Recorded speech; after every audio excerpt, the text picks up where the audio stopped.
Beautiful. Let's take a brief moment to talk about everyone's favorite thing in the whole world, referencing. I wanted to just flag two important referencing systems which may be different and unfamiliar to you guys. They are going to referencing, you've probably all written a reference list before.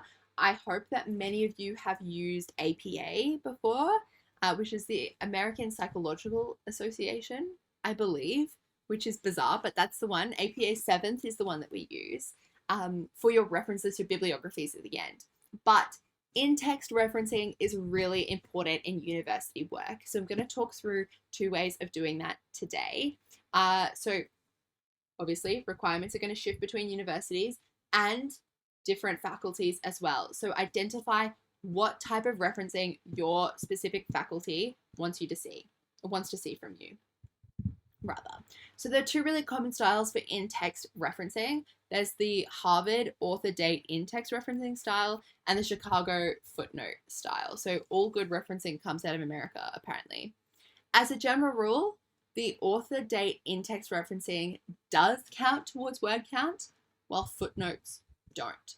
If you have a lot of information in your footnotes, it's likely that'll be counted towards word count. But as a general rule, they're not going to add it to your word count. So that might be something to keep in mind. All right, a couple of Harvard basics. So in-text citations require the last name of the author and the year of the publication. So just like this, bracket Jones 2017. No need for a comma, just Jones 2017. If the name is included in that sentence, only the publication is used at the end. So Taylor 2015 suggests that include the rest of your sentence in there. A page number is included in this little referencing style if you have a direct quote, you paraphrase a passage, or want to direct the reader to a certain page. So when including page numbers, you use lowercase p dot for just one page that you're referencing, or double p dot for multiple pages. So that might look like Smith 2016, comma, p 105, page 105, or Harris 2013, comma, double p dot 131 dash 132, close bracket. So that's what you might look like for page numbers. Place the in-text citation at the end of the sentence before the punctuation. So anxiety about the cultural effects of globalization, Smith 2016, close bracket, full stop. Or if the citation refers to only a section of the sentence, place it immediately after the relevant information. So this was not the case prior to 1974, bracket James 2001, comma, however, and then you go on to something else. If there is no date, you can use the abbreviation N.D, which just stands for no date. It's not surprising. And it just looks like Jones, N.D, close bracket. And then you can separate multiple citations using a semicolon. So you might look like this. It's probably the most complicated one here. Brown, no date, comma. Even though you have the full stop, you still do the comma after it as well. Pages, dot 49 through 50, semicolon, Smith 2016, comma, page 105. Bracket, full stop. So these are the most common ones. These are the ones that I like to use. I think I have an example of what that actually looks like in a, here we go. Oh, these are our footnotes. But I'll show you that one in a second. There was another one that I used. Nope.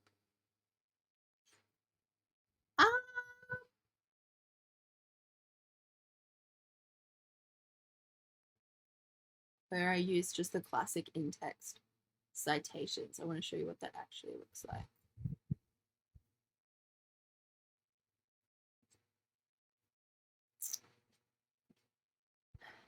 This is incredibly embarrassing. That I'm not. Surely. Yes, here we go. Haha. Okay. This is an example of what that might look like. So, here we go. Over 80 years before the US Constitution was first penned, Mary Estelle, often considered the first English feminist writer, drew attention to female exclusion from rights and freedoms. If all men are born free, how is it that all women are born slaves? And it's a direct quote, Estelle, 1700.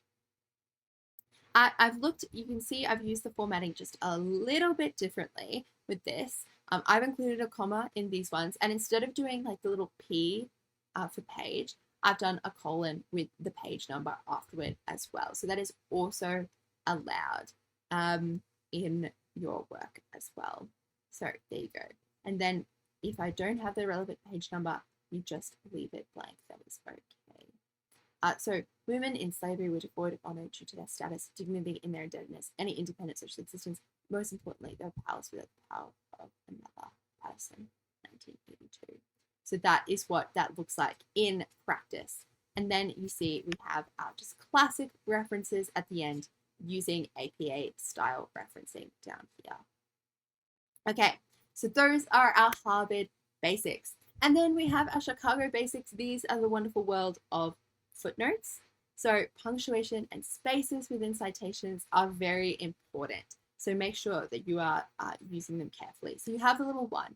Now the one is down here, and I couldn't get the formatting to work, and I'm very upset about it. So I apologize. The one needs to be up here. It's the little reference up here. So it says number one, so reference to the first thing here.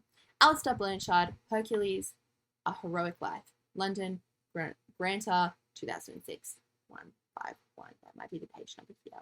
So you have the author, you have the title of the text, where it's published, by whom it was published, when it was published, and any relevant page number here.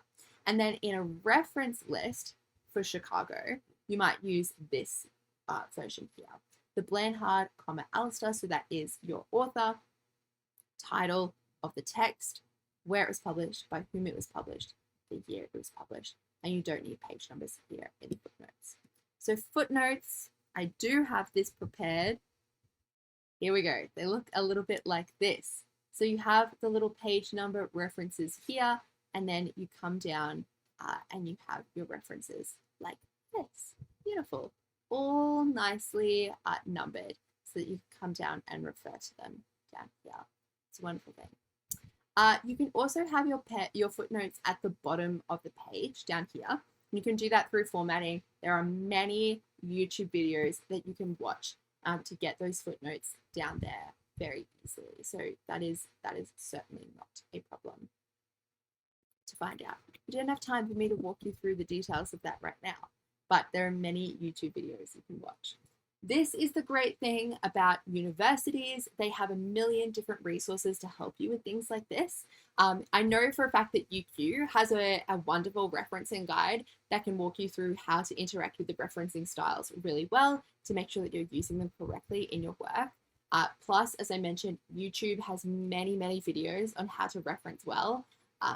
And I'm sure that each and every Australian university will have some kind of referencing guide. So go ahead, use those, abuse those, find out exactly what referencing style your faculty is looking for, and that is going to help you ultimately pull yourself together.